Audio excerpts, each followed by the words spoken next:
Yom Yerushalayim, c'est le jour de Jérusalem. Ça veut dire, ok, on va fêter la réunification. Donc à la guerre des 6 jours, on a enfin Jérusalem-Est et la vieille ville de Jérusalem qui sont récupérées par les Israéliens, tout simplement.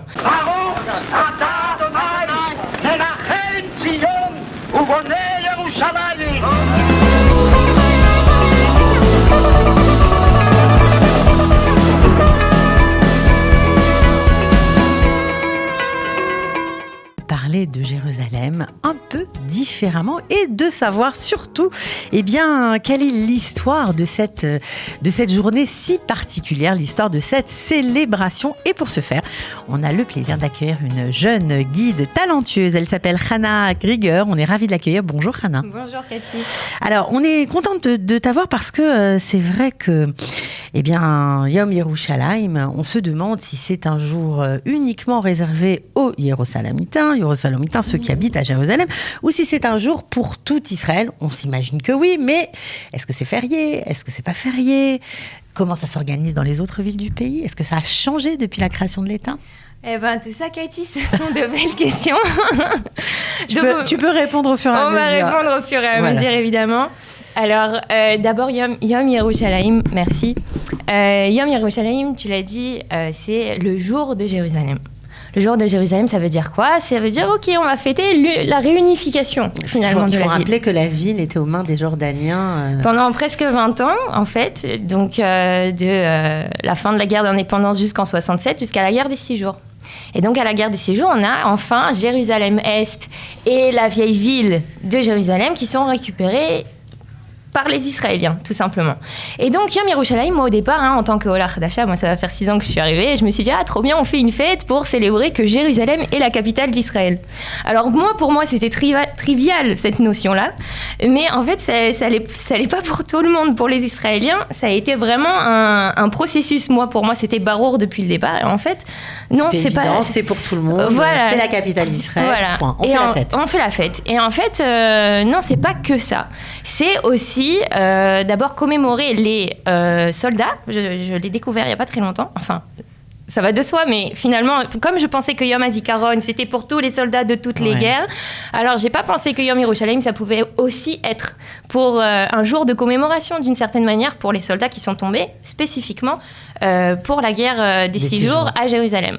Et il y a un autre petit truc intéressant, c'est que Yom Yerushalayim, c'est aussi un jour de commémoration pour les Éthiopiens, qui, eux, vont se souvenir de tous ceux qui sont morts, en fait, sur le trajet. Parce qu'ils sont venus souvent à pied. Exactement, pour venir jusqu'à Jérusalem. Ouais, ça paraît incroyable, mais ils ont traversé des péripéties terribles. Ouais.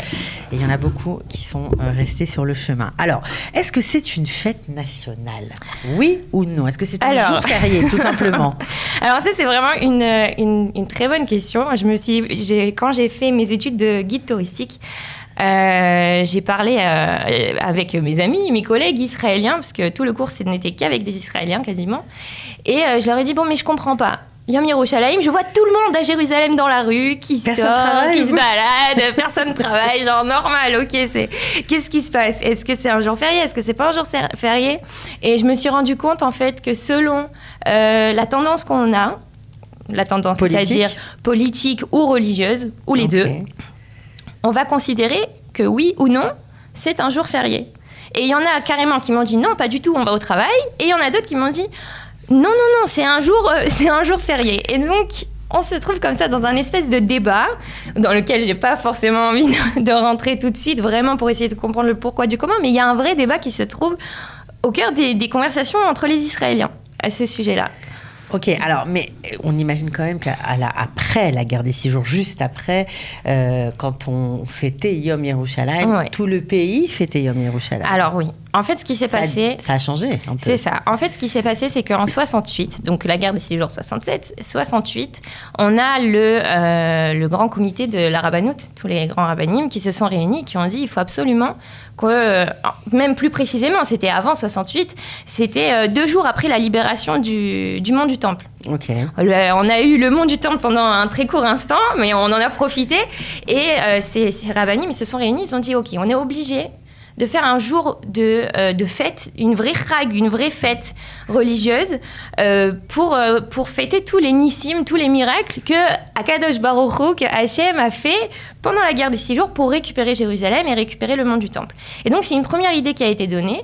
Et puis, c'est finalement donc, ce que je disais en 68, que vraiment, il y a eu cette base qui a été installée de fêter la fête de Yom Yerushalayim, aussi bien par la Rabbanout, tu vas appeler ça comme ça, c'est pas exactement la Rabbanout, mais c'était le comité de Rabbanim qui avait donné l'idée au départ, et aussi à la Knesset. Alors, est-ce que c'est écrit quelque part ? Alors oui, ça arrivait beaucoup plus tard, ça arrivait presque 30 ans après, en 98. On va avoir un Chaver Knesset qui va monter et qui va dire on est obligé de faire une loi, ok, qui va fixer ça, le fait que, 1, Jérusalem est une ville une et indivisible, et que 2, c'est la capitale de l'État d'Israël. Et si je peux te lire un petit texte. Bien sûr. Alors, il va dire comme ça, excusez-moi, je vais oublier son nom, mais ce Chaver Knesset va dire la chose suivante. À l'occasion du 30e anniversaire de la libération et de la réunification de Jérusalem, la capitale d'Israël, il est possible de marquer cette fête comme une fête nationale. L'essence de Jérusalem, la hauteur de l'espoir et l'apogée des aspirations que nous portons au premier plan de notre joie doit être notée et distinguée en un jour qui symbolise sa centralité dans la vie du peuple d'Israël, qui est revenu sur sa terre, a établi son État et a déclaré Jérusalem sa capitale éternelle. Cette journée spéciale mettra l'accent sur l'unité de tout le peuple et de l'État autour de Jérusalem. Okay. Et quand on lit la description de cette loi qui a été donnée, il y a écrit vraiment mot pour mot, on peut la chercher sur Internet, Wikipédia, on la trouve de partout. Il y a écrit mot pour mot, et bien que chacun, finalement, ok, c'est une fête nationale, mais que chacun peut décider si oui ou non, ça sera un jour où il veut aller au travail, ou si ça va être un jour férié pour lui. Donc ça veut dire, vous avez bien entendu, si vous avez envie de dire à votre patron aujourd'hui, bah écoutez, je suis désolée, c'est Yom Yerushalayim, je viens pas bosser, c'est ça. Il peut rien faire. Il peut rien faire. Il vous paye aussi ou pas ? Alors, j'ai pas creusé plus avant, mais... Bon, en tout cas, il vous laisse partir. En tout cas, on nous laisse partir. On nous laisse partir pour aller danser. Bon, alors ça, c'était pour un peu le côté officiel de la chose. Bon, mais nous, on connaît Jérusalem ce jour-là avec des drapeaux dans toute la ville, avec des chants. Il y a des marches de partout. Il y a des marches. D'ailleurs, on vous donnera bien sûr l'atmosphère tout à l'heure en fin d'après-midi.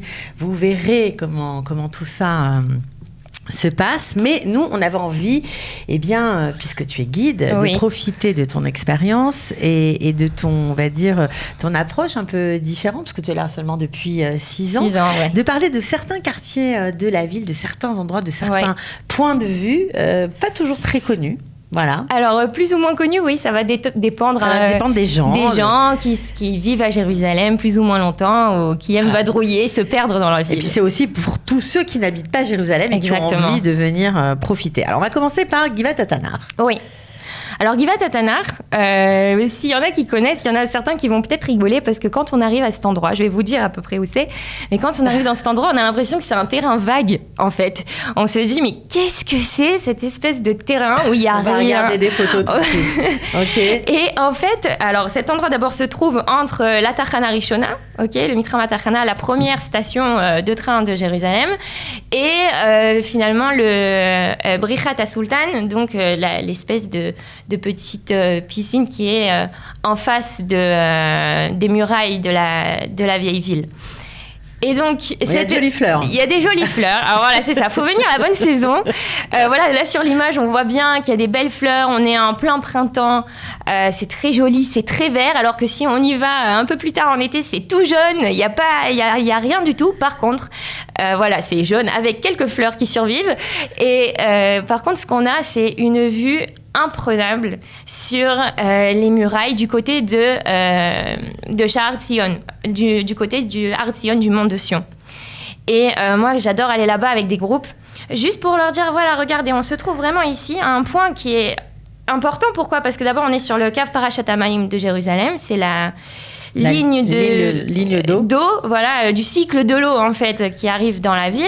On est entre la mer Méditerranée et la mer Morte, toutes les eaux, parce qu'on sait que Jérusalem, Yerushalayim Harim, ça vive là. On a des montagnes qui entourent Jérusalem, et quand on parle de Jérusalem à ce moment-là, c'est Jérusalem, la vieille ville, ok, c'est la Jérusalem antique, c'est Ir David, et ensuite tout l'espace qu'elle a prise, ok, quand elle a grandi. Et quand on se trouve là-bas, on comprend. Et quand on se trouve là-bas, on comprend. On voit vraiment qu'il y a deux espèces de grandes cuves, en fait, deux Nachalim, deux anciens fleuves qui encerclent la ville et qui descendent et qui vont vers le désert de Judée. Et on voit tout, et ça va jusqu'à Yam HaMelach. Et c'est très très beau, évidemment, d'avoir... voilà, c'est quand on est plongé, absorbé par la vue de la vieille ville, on est en plein... et petite anecdote, plein notre histoire. Petite anecdote sur cet endroit aussi, c'est qu'on est juste au-dessus de la cinémathèque. Ouais. Là-bas, on peut voir des films un petit peu dans toutes les langues, on peut voir même des films en français. Mais ce qui est intéressant, c'est aussi, on voit l'endroit, je ne sais pas si vous saviez, mais il y avait un espèce de fil, une raquevelle comme ça, qui liait Har Zion avec la Jérusalem qui était aux mains des Juifs pendant la guerre d'indépendance.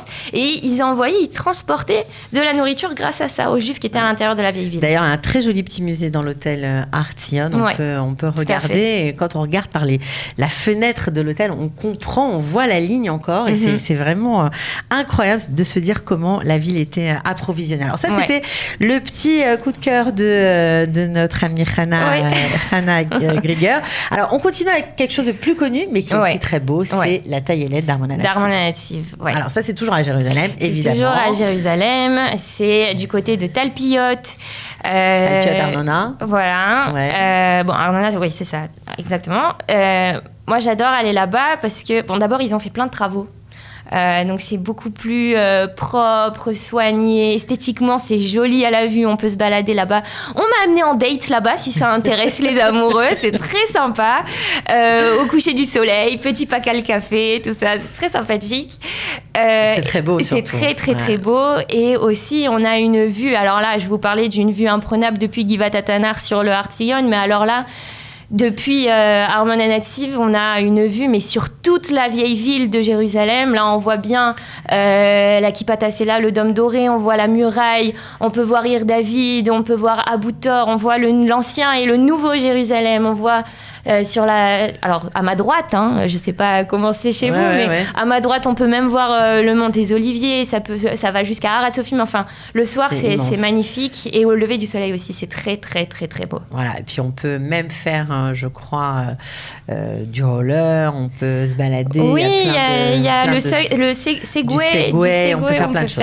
Bon, alors ça, c'était Armon HaNativ. On va continuer avec quelque chose d'un petit peu différent. C'est Bab el Yemen. Bab el Yemen. Là, c'est carrément différent. On n'est plus dans on va dire les points de vue de Jérusalem. On est plutôt dans ce qui s'appelle la nourriture terrestre, parce que c'est bien de se balader à Jérusalem, mais c'est bien aussi de découvrir cette ville par sa nourriture, par sa population. Il y a plein de contrairement à ce qu'on pense, c'est pas une ville du tout où les gens sont stéréotypés. Il y a plein de choses à Jérusalem. Ouais, il y en a pour tout le monde. Il y en a pour tout le monde, en tout cas à mes yeux. Et alors, Bab el Yemen, c'est mon petit coup de cœur. Je suis arrivée dans le quartier de Katamon, Rechavia, il y a quelques temps maintenant. Et très vite, je me suis mise à vadrouiller dans Derech Haza, c'est la rue de Haza. Très connue. Très connue. Mais on peut passer à côté. On peut passer à côté complètement quand on ne connaît pas, quand on ne voit pas en fait.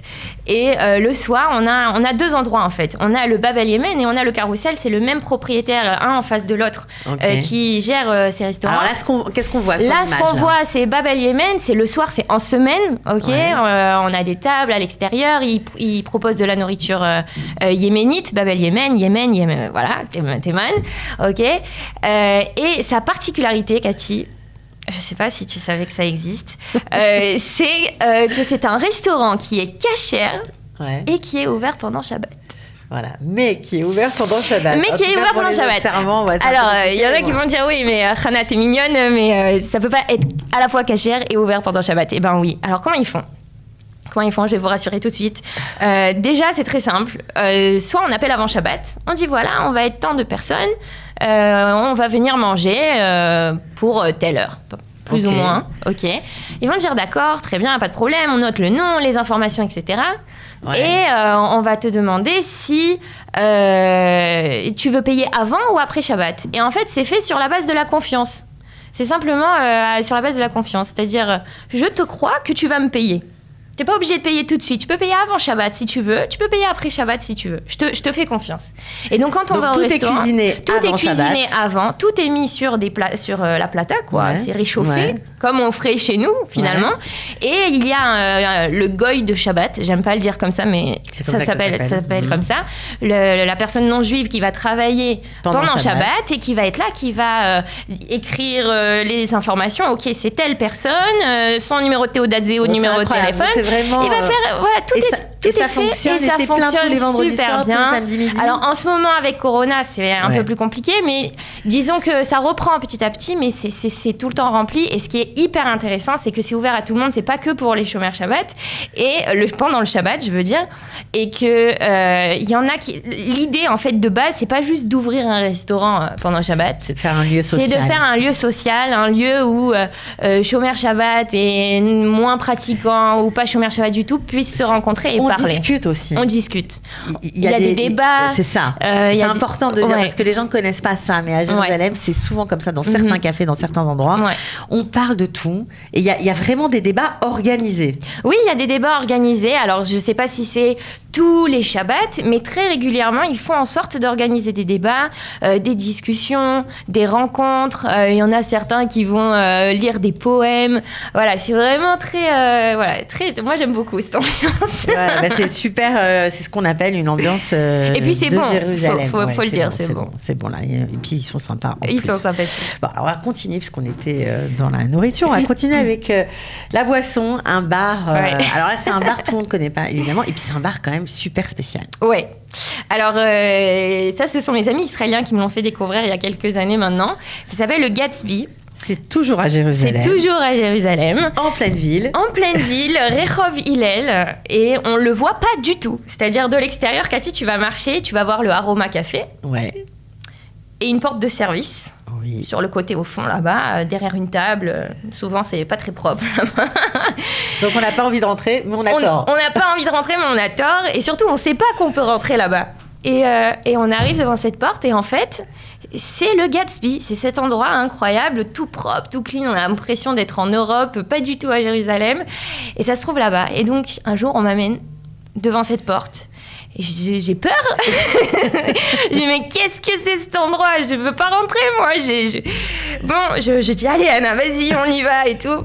Et on ouvre la porte, et là, j'arrive dans un endroit, une petite salle, très sombre, mais je devine une espèce de bibliothèque avec des vieux livres, un vieux téléphone à l'ancienne, comme ça. C'est hyper charmant. Ah ouais, c'est très joli. On a une petite hôtesse. Voilà, ils veulent pas qu'on prenne la photo de cet endroit, justement. Je suis en train de vous dévoiler en secret, mais normalement, on n'a pas le droit.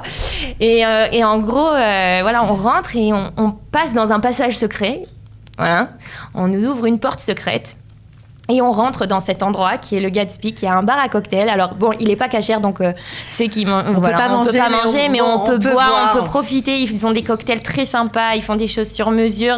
Il y a une avira, vraiment, on a l'impression d'être en roule pendant quelques instants. Et aussi très sympathique, ils arrivent avec, bon, il y a une carte avec des cocktails, etc. Mais ils proposent des jeux, c'est-à-dire ils viennent directement comme un jeu de loi finalement. Et je sais pas si c'est pour un anniversaire, un enterrement de vie de jeune fille, je sais pas moi. Il y a de quoi pour choisir son cocktail. Oui, voilà, on peut faire ce jeu, on peut choisir à l'avance. Voilà. Bon, en tout cas, c'est très sympathique. Mais c'est très sympa. Ouais. Je vous avais promis qu'on allait vous faire découvrir Jérusalem autrement. Et ben voilà, c'est fait. Alors, on va finir l'émission parce qu'on serait bien resté encore très longtemps avec Hana. On va parler d'un très beau quartier, le premier quartier qui a été construit en dehors des murailles de Jérusalem, très connu, qui s'appelle Yamin Moshe. Mais peut-être ceux qu'on connaît moins. Alors, on connaît la synagogue Ashkénaze, la petite synagogue bleue, on connaît ces pierres magnifiques, ces petites maisons comme ça, bordées de bougainvilliers, mais on connaît moins le Gan Aboustan. Ouais. Alors, juste une petite précision. Yamin Moshe, c'est un quartier qui a été construit un petit peu plus tard. C'est Mishkenot Shananim, en vérité. Ouais. En fait, c'est collé les deux. Voilà, c'est juste pour... Mishkenot à Shananim. Mishkenot Shananim et Yamin Moshe qui a été rajouté par la suite. C'est vraiment collé, donc on confond facilement. On confond les deux, oui. Et en tout cas, entre Yamin Moshe, Ameler David, l'hôtel, le Hérods, et le consulat, le King David, pardon, oui, le King David.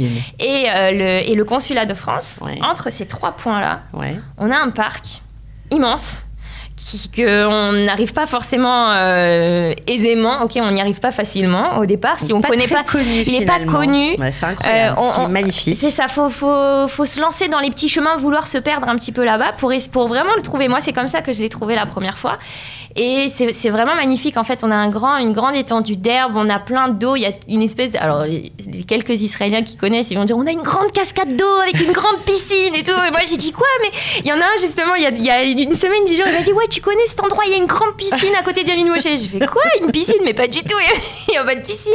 Et après, un petit étendue d'eau. Voilà, il y a un peu d'eau. Petite fontaine. Petite fontaine, c'est très sympa. Il y a des grandes allées, on peut se poser à l'ombre, on peut faire un petit mangal. On laisse propre l'endroit, on ramasse tous les papiers, on laisse pas du plastique, d'accord? Il y a un point de vue encore magnifique. Il y a un point de vue magnifique, là on le voit pas forcément très bien, mais au fond, ce qu'on a l'impression être des arbres, etc., c'est en fait la muraille. C'est la muraille de la vieille ville, encore une fois. Beau. Et c'est vraiment magnifique, c'est très sympa. Les enfants peuvent faire trempette dans ce petit bassin qui est vraiment. Voilà, alors on peut y aller tout seul, on peut y aller bien sûr avec un guide, j'en profite parce que la période a été difficile et franchement tu mérites qu'on fasse appel à toi. On fait comment pour te joindre, Hana? Alors, comment on fait pour me joindre? Sur Instagram. Alors sur Instagram ou sur Facebook, on me trouve sous le nom de Anna Victoria Israel Tours, ou alors plus simplement, je peux vous donner mon numéro de téléphone. Merci, tu peux y aller. Bon, c'est très gentil, merci à tous. Mais de rien. Bon, alors n'appelez pas tous en même temps, s'il vous plaît. Alors c'est le 058 617 12 86 et voilà, c'est tout, tout simplement. Bon, nous, en tout cas, on était ravis d'être avec toi aujourd'hui pour fêter ce Yom Yerushalayim, cet anniversaire, 54 ans que Jérusalem est réunifiée, voilà, que l'Est et l'Ouest sont ensemble, qu'on a la possibilité de marcher dans la vieille ville, d'y chanter, c'était pas gagné. Il y en a aujourd'hui qui vont lire le Hallel avec bracha, d'autres sans bracha. C'est la fête. C'est la vraie fête, c'est une vraie chag. Bon, en tout cas, merci d'avoir été avec nous. Merci, très joyeuse fête de Jérusalem. Merci à Qu'est-ce toi que tu vas faire aujourd'hui? Je crois que je vais participer à la Tahaloucha, à la marche qui va aller jusqu'au Kotel. Voilà, merci d'avoir été avec nous ce matin et de suivre Hana. Bravo!